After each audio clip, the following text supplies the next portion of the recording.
me. Plant thou no roses at my head, nor steady cypress tree. Be the green grass above me, with showers and droplets wet. And if thou fail, remember thou wilt forget. What it means? Small thing. We have assembled here to think Him. I am there with you. Please do not be pressed. I have lived long. My life is a thing which has to cherish for others to learn. Therefore, in those people who are coming later part of life, they are going to say, JRS was a mentor to us. That will change JRS to all of us. Last but not the least, I can only say, he is an epitome of righteousness, honesty, integrity, and a person who has never uttered a harsh word. My dear Chitti would always say, we all used to even say, Chittappa can only say yes and can never say to my Chitti. And so was my Chitti will always make him say yes in the same way. That's how we have seen him. He was a philosopher at heart who would live to his fullest. I quote Bible. I have fought the good fight. I have finished the race. I have left the faith. The faith is service above else. Thank you, gentlemen. We have a very, very well-known, probably one of India's biggest ENT surgeons here with us, Professor K.K. Ramalingam, who also has known Daddy for many decades, and he would like to say a few words, sir.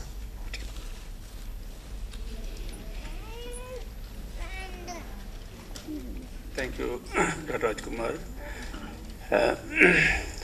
Friends, I don't mean to jump the queue or jump the good organization that you have done today.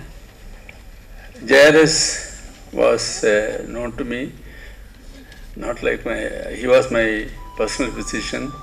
He took care of my health for so many years. But first I met him or came in contact with him was in 1956 when I was in first year medical college. So that time he was demonstrator in physiology, and I used to admire his interest that he takes in each and every student who goes through him. As a doctor of mine looking after my health, I am grateful to him for the excellent care, and whenever I just phone up, he will not only take care of me, but he will ask about my wife, Dr. Vimala's health, my son, family, everything. So I think he is a man, really I never thought he is a doctor and I am a patient, but he was more like my father, though we are only 2 or 3 years difference in age. Anyway, I thank everyone, and I am glad that I'm able to be here, and nice to hear from his contacts. Thank you. We have with us Mr. Veerappan, a very close family friend who's come all the way from Bangalore, who would like to give a memento to the family. Good evening, everybody. Thanks for the opportunity, Dr. Rajkumar and Anand. I will take 2 minutes. அதாவது தமிழில் ஒரு கவிதை doctor ஜேஆர்எஸ்க்காக நான் எழுதலை, இன்னொருத்தவங்களை எழுத சொல்லி நான் தெரிஞ்சு கொண்டு வந்திருக்கேன். It'll take 2 minutes. So I know him for the last 10 years. 2004 எனக்கு தெரியும். Anand calls me as his brother. So I am representing the family and talking all behalf of them. மருத்துவ மாமணி டாக்டர் ஜே.ஆர். சங்கரன் ஜேஆர்எஸ் அவர்களுக்கு வணக்க மலர். அதாவது யூஸ்வலாக அஞ்சலின்னு சொல்லுவாங்க, அஞ்சலி கவிதை. இது அஞ்சலி கவிதை இல்லை, வணக்க மலர். உயிர் காக்கும் மருத்துவத்தில் உயர்வாக திகழ்ந்த மகன், பயிர் போன்ற பசுமையினை இதயத்தில் கொண்ட மகான், பண்பாளர் சங்கரன் என்கின்ற ஜேஆர்எஸ் 82 ஆண்டு வயதான காலத்தும் சின்னவர் பெரியவர் பேதமெல்லாம் பார்க்காமல் கண்ணாக இமையாக மக்களினை காத்திட்டார். இல்லற வாழ்வினிலே இனியவர் சேதுலட்சுமி, கரம் பற்றி மகிழ்ந்திட்டார். கண்மணிகள் 3 பெற்றார்.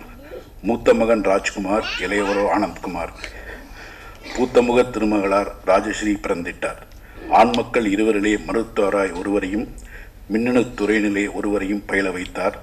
காணறிய பண்புடனே கனிந்தமுனை எளிமையுடன் பிள்ளைகளை வளர்த்திட்டார். பேரன்பில் நனைந்திட்டார். உள்ளமுயர் என் நண்பர் ஆனந்தகுமாருடனே பழகுகின்ற வாய்ப்பாலே பாசத்தை புரிந்திட்டேன்.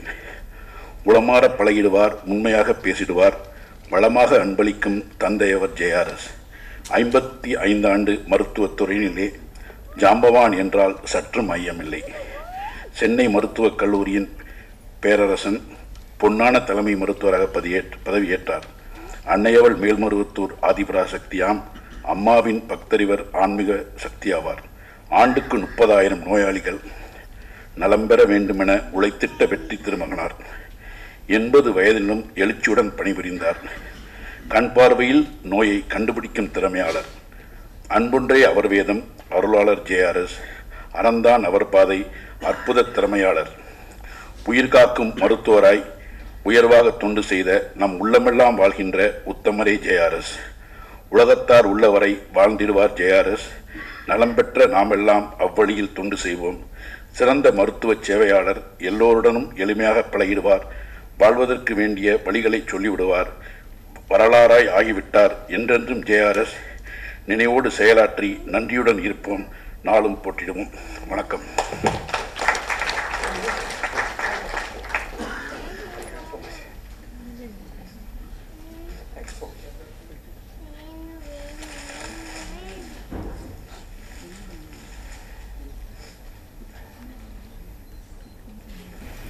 Our next speaker is Dr. Kumarasamy, consultant physician and head of research at YRG Care. Dr. Kumarasamy has been involved in HIV research and treatment modalities and has worked very closely with Dr. JRS. Thank you, Raj, for this opportunity. Respected professors, friends, doctor friends, and colleagues. Many of you may not know me, who I am, why I was invited here.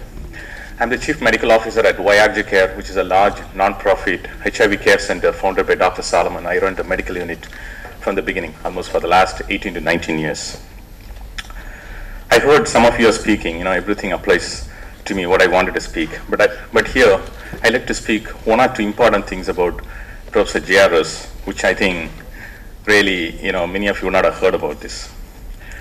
Dr. JRS is one of the first doctors, to my knowledge, who touched and treated a HIV-infected person for the first time in the year 1989. At that time, we were all third year medical students. I still remember he was our professor who called all of us, said that this is a person who was acquired through blood transfusion. That was a hemophilia patient. I still remember those days in the ward number 3. And he made us to touch at that time. That really made me today where I'm standing here. On that day he told, not only he taught us about HIV medicine, but also he told us this is one disease nobody will acquire just by touching. And not only he stopped with that, he continued to admitted so many patients at that time in his unit and taught many of us in that particular field. So this is something what many of the other senior colleagues have not done. Still a lot of discrimination, you all know that, happening for HIV infected people in different hospitals, by different consultants. He never did that.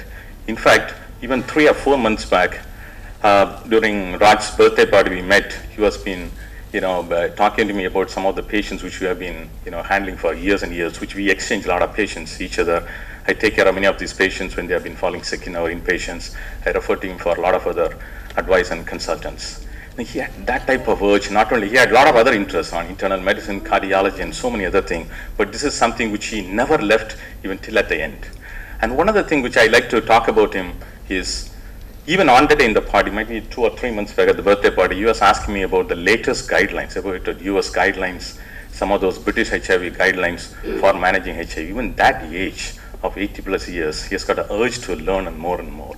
So this is something I like to remember, at this time. When I heard this, I was away in Cambodia to speak in another conference.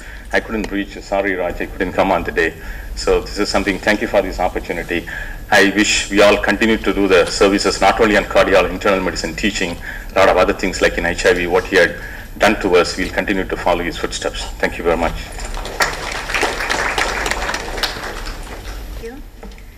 I call upon Mr. R.M. Palaniappan uncle, a dear friend and fellow Rotarian of Dr. JRS. He is one of Chennai's top industrialists, a multifaceted person who has a deep interest in ancient and contemporary Tamil literature and theology. He has known Dr. JRS since 1964.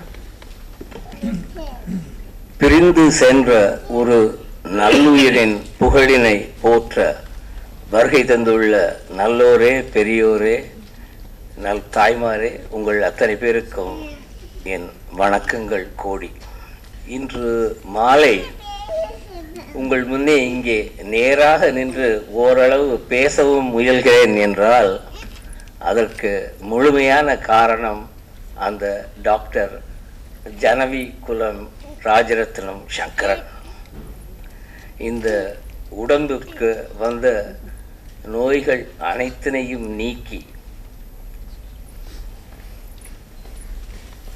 அவை திரும்ப வராமலும் தடுத்து புதிய நோய்கள் வராமலும் பார்த்து கொண்டு இந்த உடம்பை பேணி காத்தவர் அவர்.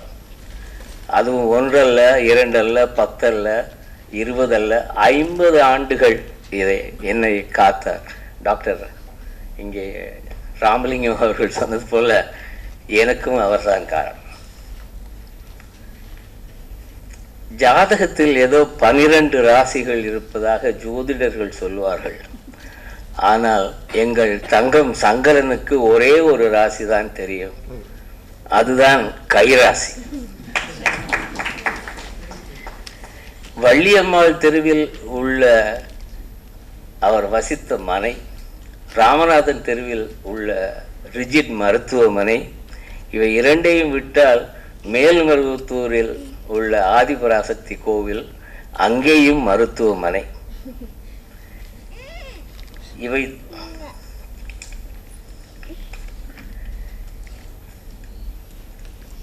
இவை தவிர அவருக்கு வேறு எதுவுமே தெரியாது. மருத்துவமனைகளே கோவில்கள், அங்கு வரும் நோயாளிகளே அவருக்கு தெய்வங்கள்.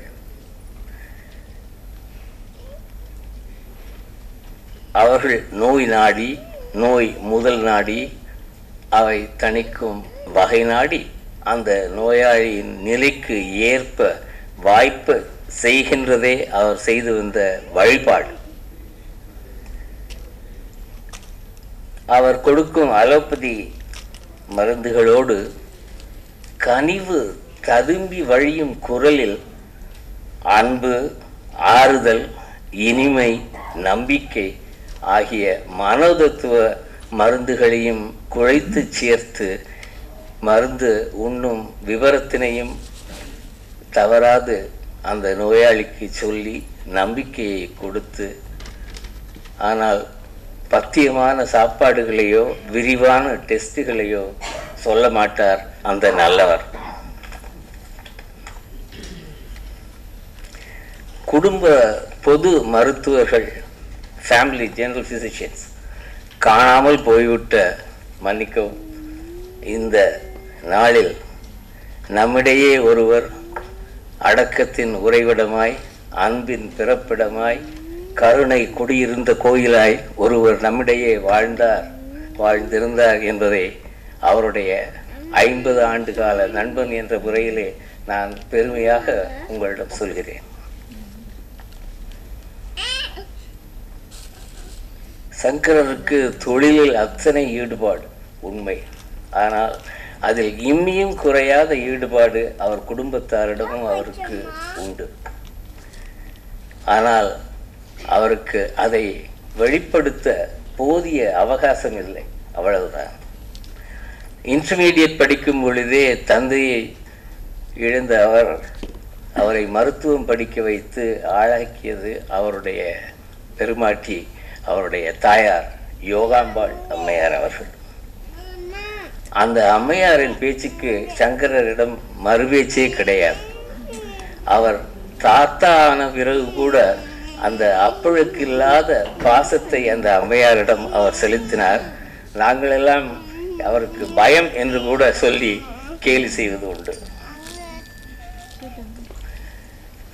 சரி, 40 ஆண்டுகளுக்கு முன் ஒரு கொடிய இருதய நோய்க்கு ஆளான அவர் பின்னர் பலமுனை மருத்துவமனைக்கு போய் வந்து அந்த இருதய துடிப்பு ஊக்கி என்று சொல்கின்ற பேஸ்மேக்கரை பொருத்திய பின்னரும் அவர் துடிப்போடு வாழ்ந்து எத்தனையோ ஆயிரம் நோயாளிகளுக்கு அவர்கள் நோயினை நீக்கி மருத்துவம் பார்த்து வந்தார்.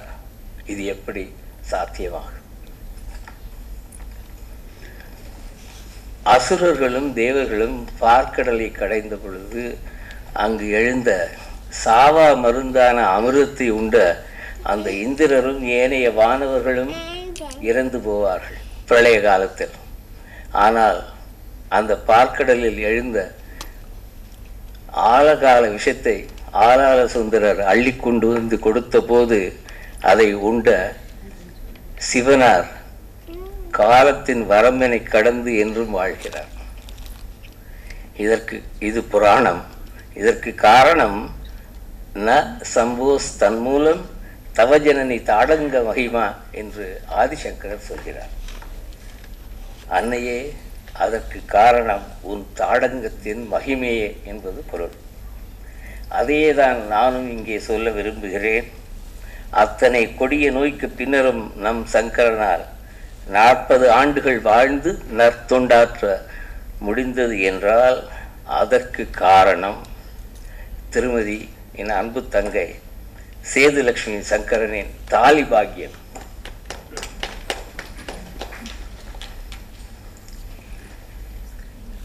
இனி அவரது நிறைவு நாள். இவ்வுலகிற்கு வருவதும் போவதும் யாருக்கும் தெரியாது, இது பொது விதி. ஆனால் சில ஞானிகளுக்கும் சித்தர்களுக்கும் அவர்கள் போகும் நாள் முன்பே தெரிந்திருக்கும் என்றும் அதற்காக அவர்கள் காத்துமிருப்பார்கள் என்றும் பாரதம் சொல்கிறது. அர்ச்சுனன் இட்ட அம்பு படுக்கையில் உத்தராயண நற்காலம் வரும் வரை பிதாமகர் பீஷ்மகர் காத்திருந்தார் என்று பாரதம் பாடுகிறது. நம்மிடையே ஒரு பீஷ்மர் இல்லை, ஒரு சித்தர். On 10th of October, Friday night at Triple M Hospital, this is what he said: I do not want to go just before Annie's wedding. I want to go much earlier. But I am not going on Saturday, inauspicious. He went only on Sunday morning with all his kith and kin sitting around him.